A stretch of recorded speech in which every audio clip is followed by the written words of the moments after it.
Here we go. We are back. It's been a minute, everybody, but Jason Smith and myself, the Demo Guys, we are back with you. This is episode 10 of the Demo Guys podcast.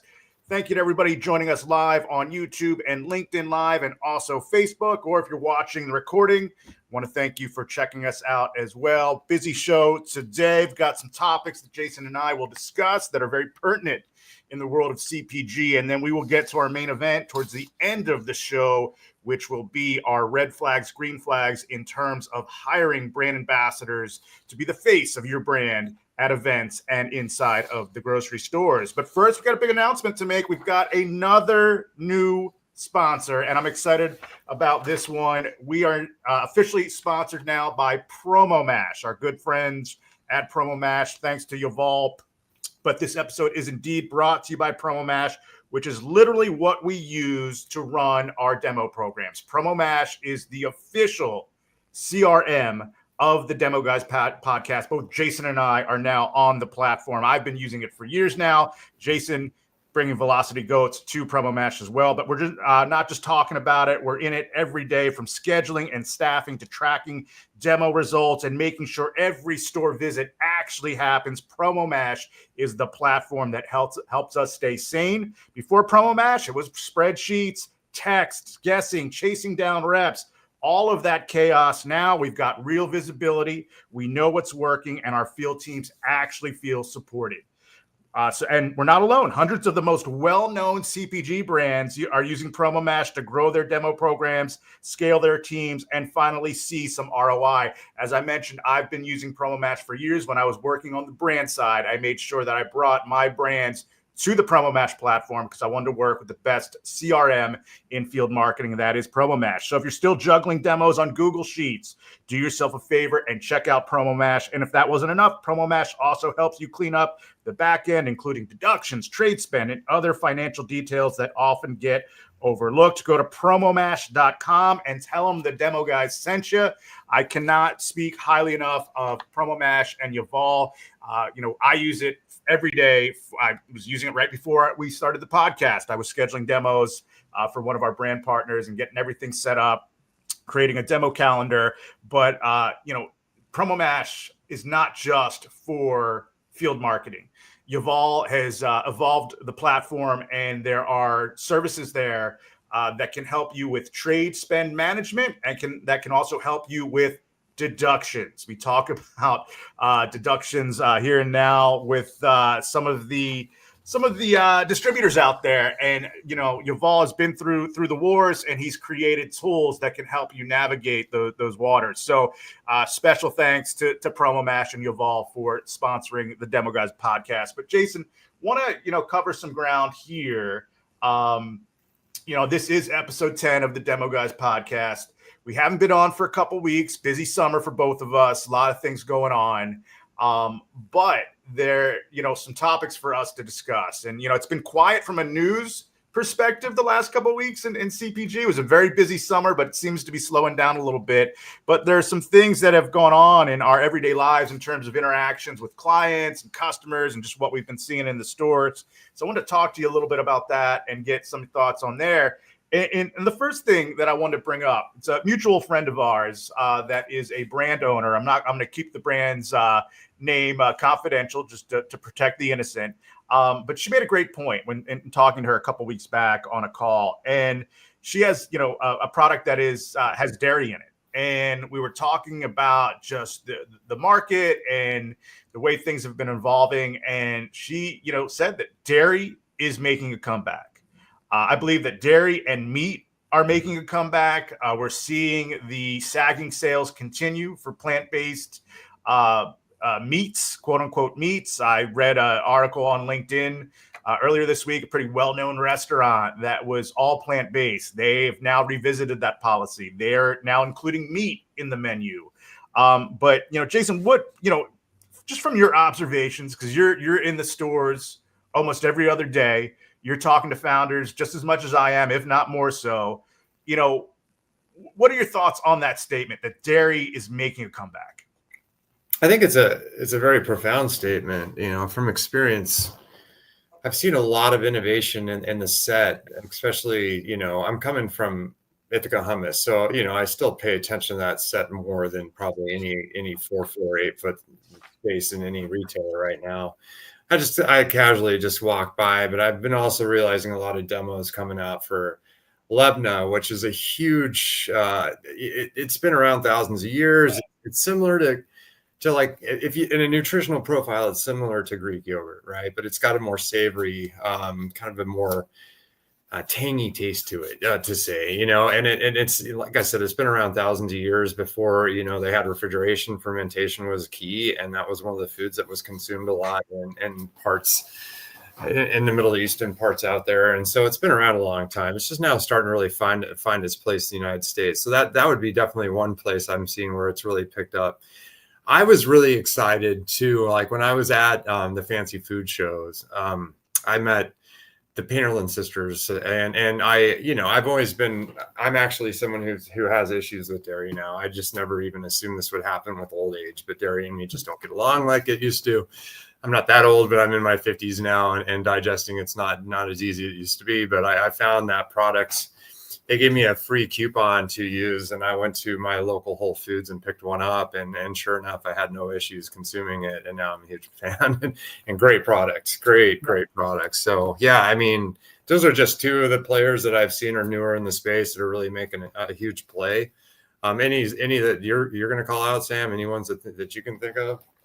No, just that, I know that there was a big plant-based push, and I'm all for plant-based foods. If they have good ingredients, we need our nutrients, we need our vitamins. I believe in a balanced diet. I don't believe in, just being all one way, all one side or the other. But I believe there was a lot of hesitancy when it came to innovation and pushing products that were heavily based with dairy.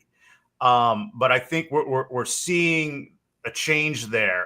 We're seeing a lot more people, in my experience, just talking to people that were not consuming whey protein. They were trying to get their protein fix through plant-based proteins, and they've kind of, have said that, I just wasn't getting the same impact from a plant-based protein diet compared to, using whey protein supplements. So, I think that, if there's founders out there and they're working on innovations, they're in the lab, they're coming out with some ideas, some concepts, and maybe they've been gun shy in the past. Hey, is this now the time to develop and promote and push a dairy-based product when so many of the trends have been plant-based? And I think that we are seeing a reversal of fortune within that regard. And I would tell a founder that if you've got a great concept, if you got a product that tastes great, that's nutrient dense, that's that it's functional and it has a lot to offer the marketplace, don't be afraid to invest and get that product out there, because like the founder that I spoke to said, dairy is making a comeback. I'm seeing it when I do demos. I'm not doing his demos as frequently as I used to, but when I do them, I just unscientific poll, I'm encountering less and less people that are very rigid when it comes to something only being plant-based. I have friends that have been plant-based for years, and a friend of mine named Dave Locust, who I used to work with at Super Coffee, like a couple months back, he shocked me, and he because he was plant-based guy. And he's like, yeah, I'm eating cheesesteaks again. And, we would go to lunch when, we were work together, we'd go on sales blitzes together. And he was always looking for the vegan meal. And, all of a sudden now he's gone back to consuming meat and consuming dairy. So it's very interesting. A new trend here that I would say things are coming back. Meat's coming back. You know what's not coming back, Jason? What's beer. that? Beer. We were talking about this last night when we met up. When I was on vacation, it was a working vacation. I was down in Avalon, New Jersey last week, and I was by the pool, my girlfriend and I had an energy drink, clean ingredient energy drink. And I almost got tackled by a beverage distributor from a region of Pennsylvania. I'm not going to identify the guy, but it was a Budweiser distributor in Pennsylvania, and he recognized the drink. It's not out on the market yet. Some friends of mine have sent it to me to get me to try it out, but it's gotten some buzz on social media. and he got super excited, wanted, details, wanted to know who I knew, how I got, obtained the actual drink, and how he could, if I could connect him with this company. And, we just got to talking. Real nice guy, real knowledgeable. He's a VP of this, distributor.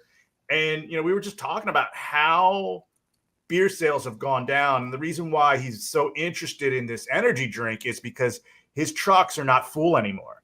And he's got to keep the trucks full. And to people that have been following the beverage industry closely, this is nothing new. This has been going on for 4 or 5 years now with the big beer, big corporate beer, having to diversify in terms of what they're carrying on those trucks. And it used to be all beer, nothing but beer on those trucks. And that there's been a change with the decline in beer sales, and those trucks have to stay full. You look at the major, beer companies, it's unique in that they own their own factories. They own their own trucks. Granted, they're working with distributors, but they're well connected to corporate beer. Those distributors, they all have the, especially the Budweisers. It's all Eagle this, Eagle that. Even though they're supposedly separate entities, they have a really strong tie-in to corporate Budweiser. But the trucks have to stay full in order for the financial ecosystem to work. So companies like Budweiser, they've been diversifying for years now. And I was talking to the gentleman, the VP of this distributor, and he's like, look, not only is beer not going to make a comeback, he goes, it's just going to keep declining. As people get older, a lot of drinkers are kind of no longer in the consumer pool. And then the younger generation that's coming up, they're less interested in alcohol. I read a stat today that in the 70s at one point, 71% of the population would consider themselves, regular drinkers. That was that was in the 70s. And now it's gone all the way down to 51% of the population. That's 49% of the population that they just really don't consume alcohol anymore. And that's a drastic change. But, Jason, you've worked in all different genres within CPG. If you were a beverage distributor and you had to, your primary cash cow had been beer for years, but you had to pivot, what are some of the types of beverages that you would look to kind of contract with to get on your trucks? That's a great question, Sam. And I've actually had this conversation with a VP of Savannah Distribution a couple of years ago. I was building out a DSD network, helping build out a DSD network for Clean Cause with Kroger, right?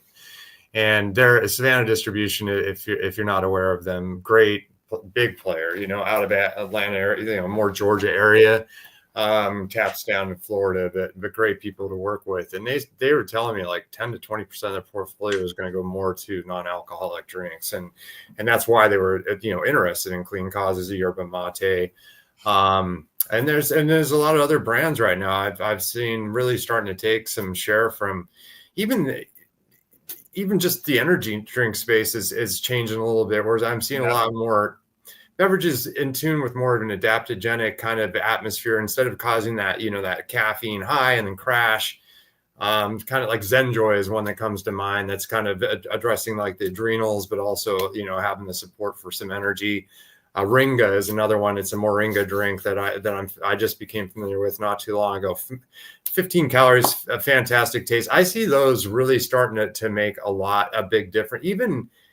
Maybe even in fine wine and spirits, places like that, where they need to start, just like you mentioned. Yes. 51 to 49% of the population is now going to non-alcoholic. There's got to be more options out there, right? So definitely something to keep watching. I do think there's going to be a massive play for the THC drinks. Yes, I'll bring that up. Yep.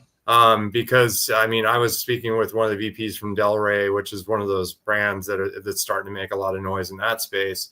Same thing. They're taking share away from the alcohol, and they even say it. They make that claim straight out, like we're winning on this now. So it's an interesting time. So.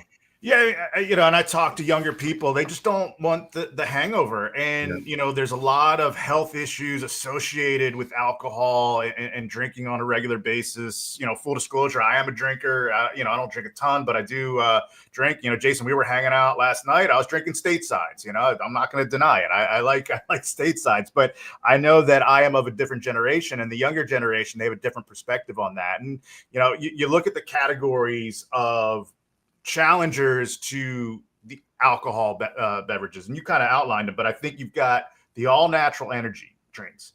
The two that you mentioned, another one that I'm a big fan of is called Ardor. It's newer. It's on. You can get it at Whole Foods and Sprouts. But a lot of these energy drinks now I believe some of them are truly clean because they're using green tea is the caffeine source. They're not using all of these chemicals as the caffeine source. And then they're cutting it. I shouldn't say cutting it, but they're adding in L-theanine to help manage that caffeinated experience. So you're not getting that jitters and the crash. And then you have the, drinks that are, nootropic based and have the adaptogens, but aren't geared towards energizing, but more towards relaxation. We have a client, Cirilla, that we work with. It's a really good product, a good story. And that's a brand where, we've seen some growth there. Hop Water is kind of in that category, but in a little bit of a different category because it has the hop. So it's going after the crowd that, it might be used to consuming beer, still wants to kind of kick back and relax, but, maybe they don't want to do that on a Wednesday or Thursday night when they've got to go into work the next day. And then the other category that you touched on are those THC beverages, which, it's tough for those companies right now because of the regulations, because we do have a couple THC clients and, we're big believers in them, but we've seen, and we've gone through the battles with them with changing regulations, and it's just not legal in every state yet. I believe that it will be, but it's going to take time. And when it does open up, every state, you're going to see some of these companies that have been bootstrapping it, that have been struggling. It's going to be a massive change for them. And some of these companies that, if they can survive this period of uncertainty and this period of limitations in terms of where they can get purchase orders from, if they can just survive the next few years, there could potentially be a huge pot of gold at the end of that rainbow. And I think that's when you'll probably see the corporations really start to take a long look at the THC. I mean, I've some of them have dabbled and made some investments and put some of those brands in their incubator programs, but they haven't, really gone out and pushed those brands en masse because, quite frankly, there's a limited market share right now due to all the regulations. So there are so many options that are coming up that are very exciting. As my printer goes off in the background, no idea why, but it's one other point I'll make with Hop Water. Hop Water, the marketing is excellent, and they're smart to sell it. They sell it in singles, but really they push the 6-packs and the cases. And for for a product like Cirilla and products like that have the nootropics and adaptogens, it's very important to get to a point where you can sell it in a 4-pack or 6-pack. Reason being is because those benefits are really there. I've experienced them, but I don't experience them after one can. When I would drink Hop Water, I first started drinking it, I'm like, I'm not feeling the relaxation benefits. When I would get into can number 3, can number 4, that's when I would feel what I would refer to as the float. Just a real peaceful, relaxed feeling, not drowsy. I can get behind the wheel of a car, no problem. But you need to be able to sell that experience to the consumer, because once they achieve that experience, they are going to be a loyalist. So, you got to make sure that you try to position your product in stores so that it can be purchased in a way that it can be consumed and offer that full experience to the customer. Last topic I want to get into here, Jason. It's been a crazy couple weeks. I know that we talked about this last night. We heard from a lot of friends in the industry last couple of weeks with a lot of fire drills. And some of them are our clients. And for me, if they're my client, no matter what the situation is, I'm going to do everything I can help them out. But we've got some friends and some colleagues in the industry that have reached out to you and I separately with some last minute issues. And it's been, it's been a struggle to try to help them out because for me, I can't speak for you. I can speak for me. My first priority is to my clients. They're the ones that are supporting me, that are allowing me to live underneath my roof, provide put food on my family's table, and if I do have time left over, sure, I'll help some people out that may not be on our client roster and do what we can. I don't want to turn people away and be a jerk, but my priorities have to always lie in with our customers. And the thing that I've referred a couple people to that came to me with some Mission Impossibles this week, that things popped up last minute. I tell them, like, look, trustedherd.com. It's going to sound like a sponsored read. It's not. Trusted Herd's not a sponsor of the Demo Guys podcast, but Jason and I both use it. A lot of other people in our field use it in the realm of CPG field marketing, but I don't know if all founders know about it. And what Trusted Herd is, it's a community for brand ambassadors looking to get gig work. They're looking to get hired. All different types of gigs, whether it be events, conventional grocery store demos, trade shows. I've had companies come to me the last couple months asking for merchandising help. And, we do light merchandising before and after our demos, but my company, Brand Ambassador Consultants, we are not merchandisers. We're not going to go into the stores and hit, 6, 7, 8 locations and reset shelves and place shippers. It's just not what we do. But I know that there are brands out there that need that, and they need it on a micro level, not a macro level. And it's tough because with the major merchandising companies that are out there, their onboarding minimums have gone up. I mean, they're not taking on clients unless there's a big commitment there, because they're at bandwidth in many cases. So to make it worth it to them to bring in a new client, it's got to be substantial for them from a financial perspective. But you have some of these smaller emerging brands that may only have a few stores here and there. Maybe they're infra stores, maybe they're bodegas in New York. They're not going to pay a $20,000 onboarding fee, make that minimum commitment for just a few stores here and there in different pockets of the country. So, and I tell them, like, look, it's not what we do, but go to trustedherd.com, put an ad up. It's $9 per ad, and interview the applicants directly. And then, you have your own little merchandising team. But, I know, Jason, I'm preaching to the choir here. We were talking about it last night. Just, when you get these last minute requests, how do you respond to them? What's your best advice for the founders that are bootstrapped, that they have these emergencies and they need some support last minute?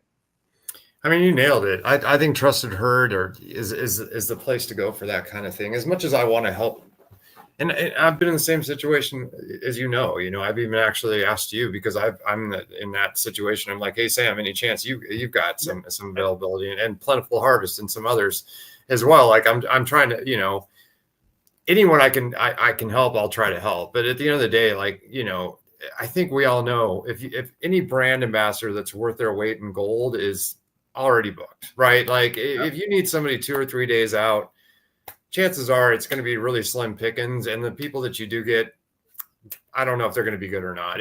You might get lucky. Somebody got a cancellation and you get a rock star or whatever we want to call it. The people are great at what they do. But I think it's one of those things, like, planning is everything. And yeah, things come up that are unknown. I honestly think a lot of brands put way too much pressure on themselves. Honestly, I think retailers will have some grace if it's a one-off thing that just happens out of the blue. Yeah. Like if you can make it up in a few weeks with somebody or something, I'm sure they wouldn't. I mean, obviously there's different, some products are much more perishable than others. So, there's a fine line that I'm walking there, but in the long run, I do believe if you have a good reputation, a good relationship with any retailer out there, if something falls through 2 or 3 days before, the event's happening, it can be rescheduled. It's not surgery. This isn't a life death experience here. So, but that said, I know I'm saying that, but I know as a founder, I put a lot of pressure on myself to always deliver too. So, and to piggyback on that comment, about the brand ambassadors that are available, especially this time of year, most brand ambassadors that are worth their salt, their schedule is booked out, and you have to wonder if somebody's available at this time of year on 1 to 2 days notice. It's one of two things. either one, they're not very good, they burned some bridges and they can't get booked on a regular basis and they're available, or they are already booked and they're willing to dump their existing gig for your gig because you're paying more money and they're all about the money. So just be careful of that. It's always good to try to get ahead of these situations and plan ahead. I see too many times with companies where field marketing is always on the back burner for them, and they don't get it. They don't get to it until the last minute, until it's too late, and then suddenly it's an urgent priority. It's a hurry up and wait situation, and you've got it's tough to live that way. It's tough to operate that way. You got to get ahead of things. You've got to be organized, and you got to plan. But Jason, we've got some questions from our top or comments. We've got a lot of comments today, so I want to bring some of those up right now. Lauren Wall, our producer, she helps us out a lot. That new overlay you see at the top with the sponsors, Retail Row and Promo Match. Lauren helped me out with that. She actually designed it. My first attempt of it was garbage. But Lauren, I turned it over to Lauren, asked her for help, and boom, it looks beautiful. Also, our clips that you might see on Instagram or LinkedIn or YouTube, Lauren is the one that makes all those clips for us. So thank you, Lauren. But Lauren, it's her comment here is animal-based diet has definitely been a huge topic as of late. Dairy is for sure back. Exciting. Also, Derek Gould from Vibrance Marketing checking in. Derek said he was talking about his family. They're getting, there we go. There's the comment. I don't know if it's Alexander or Alexandre Farms. They're getting some A2 products there. There's a pretty good A2 product out that I've been checking out at Kimmerton Whole Foods. Boss Cow. I want to show them some love. That's a local PA company. They've been doing some. They do cookies and they do mac and cheese, which is like the A2 version of dairy for those products. So good to see that clean dairy coming out there.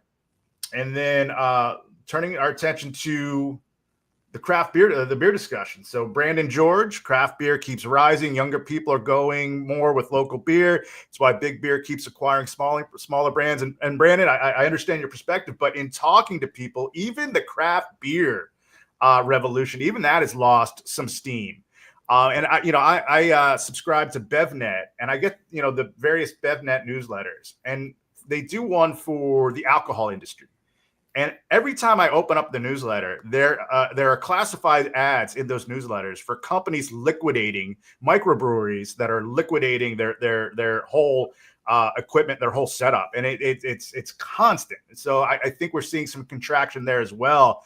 To Jason and I's point, I think that the THC and the CBD drinks, they're capturing a lot of the momentum that craft beer had maybe 10 years ago. I feel like the pendulum has shifted there. And then Derek Gould again, talking about Breeze, or is it Brez or is it Breeze? I think it's Brez. Brez, all right. So, a non-THC drink, it's doing well. Hi-Yo is another one that I see all the time doing well. That's everywhere. And I couldn't believe it. Hi-Yo was in the Wegmans vestibule. Did you see that? Yes. Jason, how does a non-Wegmans product make it into the Wegmans vestibule? I want to know the answer to that. Did somebody write a check? I don't know, Sam. I got to be honest. I was pretty surprised myself. So, good for them. I mean, honestly, I saw them on racks. I mean, they're definitely making a lot of noise. If Wegmans is open for business, I've got some ideas. I'd write a check for some demos there possibly, but that's neither here nor there. And then Derek Gould chiming in again. Ardor is good, light and refreshing. So I want to thank everybody. Oh, Brandon George, another comment here. Brandon's his comment. I've never really liked the THC bevs, but they will explode as the political climate keeps changing with them becoming more acceptable. Employee drug policies is a real thing, holding them back at the moment. That's a good point there. You have to be careful when consuming THC beverages. I know that we do some stuff for one of our clients. The client's called Artet. We represent them at some Total Wines in North Carolina and South Carolina. And Total Wine's blanket policy is, regardless of the state regulation, you cannot offer laced samples to customers. And I think a big reason of that is because there's a liability there. If somebody, doesn't know what they're doing, they take a sample, they take a drug test and they fail it and they get fired. probably a potential massive lawsuit there. So good point. And, Brandon makes another good point there about the taste. I've full disclosure, I've partaken in some of the THC beverages, and not a fan of the taste profile of most of them. I like the way they make me feel. But the taste profile isn't always the best. That's why I'm a big fan, and I am biased. They are a client, but if you check them out, I think you'll agree. Artet, taste-wise, is excellent. It's probably the best tasting THC drink that I've tried to date. So I want to show some love to Artet. Jason, anything to add there before we get to our main event? Not a lot. I definitely another energy drink in this space that I've seen coming up a lot is Accelerator. I don't know if anyone's noticed them, but there's some big investors in it. Travis Kelce, Livy Dunn, Kai Trump. And, honestly, they're doing a really good job. They used to be A-Shock, and they've rebranded and a cleaner label now, took out the taurine even. That's another brand I'm watching. I think they have legs too. But no, this has been a great discussion. So, and then one more comment before we get to our main event. Gary Stevens, go Phils. Thank you, Gary. Yep, there we go. Both Phils. But we are going to get to our main event. Let me there we go. Love doing all the graphics there. So this is our main event, and we'll breeze through this, but this is our red flags, green flags. We talked about founders that are bootstrapped, that instead of using an agency, may need to go in-house for a few people, whether it be a merchandiser or a demo or someone to help them out with a trade show. So if you're going on trustedherd.com and you start to reach out to some candidates, you're going to want to interview them and vet them. And here's some red flags and green flags to note as you go through that process if you're a founder. So start out with the red flag on the left here. Candidate, if you reach out to a candidate, you check out their resume and you want to get them in for an interview, it's red flag if they're slow to respond repeatedly. And if they repeatedly use poor grammar and punctuation in their communication with you, that says to me that there's going to be some longer term communication issues if you work with them. A green flag will be on the opposite end of the spectrum there. If the candidate responds to all emails and texts quickly, and they're easy to understand and communicate with, that's a great box to check there. The red flag here, and Jason, you can chime in at any point if you have anything you want to add here, but red flag for me has always been if the candidate is aloof during recruiting. And what I mean by that, if they over communicate leading up to the interview and they're not organized, and what I mean by that is if they're not sure what they apply to, or they ask you to remind them of things, or there's a situation where it's just a TMI, too much information, and there's oversharing in a situation where they should be trying to impress you. To me, if they're giving you their life story right out of the gate, that is a sign of poor judgment skills and something you need to be very concerned about. The green flag answer to that, the candidate expresses excitement for the opportunity to interview, and it makes it clear they are excited about the possibility of representing your brand. The time with you is valuable. You want them to use that time not to talk about themselves, but talk about your brand and how they'd like to work for you.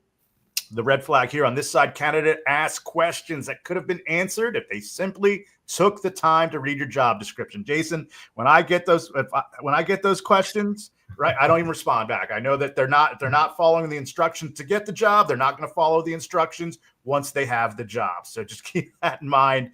And then, the green flag response to that is the candidate asks great questions that weren't addressed in a job description. That means their mind is in the right place, that they are, potentially very organized, conscientious, and they're able to think for themselves and get ahead of things. So always love when I get great questions from candidates. Red flag here, when asked why they applied. When I asked the candidate why they applied during the interview, and the candidate can only focus on money and the location and only their needs, that's a red flag. What I want to really hear from them is when they asked why they applied, the candidate expresses to me that they want to work for my company and the brands that we represent. And they demonstrate that they've performed some level of research about the brand prior to the interview. It takes a matter of 2 minutes to go to a company's website and learn about the product. So, for candidates that come in completely cold, it doesn't mean I'm automatically going to not consider them, but that is definitely a knock against them. Another big red flag, Jason. The candidate interrupts during the interview multiple times, asks questions that I've already addressed, and they lack focus during the interview, and they repeatedly tell me how great and how busy they are. They want to make themselves sound like they're a big deal, and they're here and they're there and they're doing this and they're doing that. And it's like, look, let's focus. Let's talk about this, the job at hand and what we're interviewing for today. The green flag is that the candidate lets me finish statements and questions before they respond. They're thoughtful. They stay on point in response to those questions, and they give thoughtful answers. And they're confident in their abilities, but not cocky. You want, if you're looking at it from a perspective of you're hiring a brand ambassador, do a demo or a trade show, or be the face of your brand for the day, you want representatives of your brand that are affable, that are easy to like and present themselves in a favorable fashion, and are not going to turn off customers or key contacts and send them away.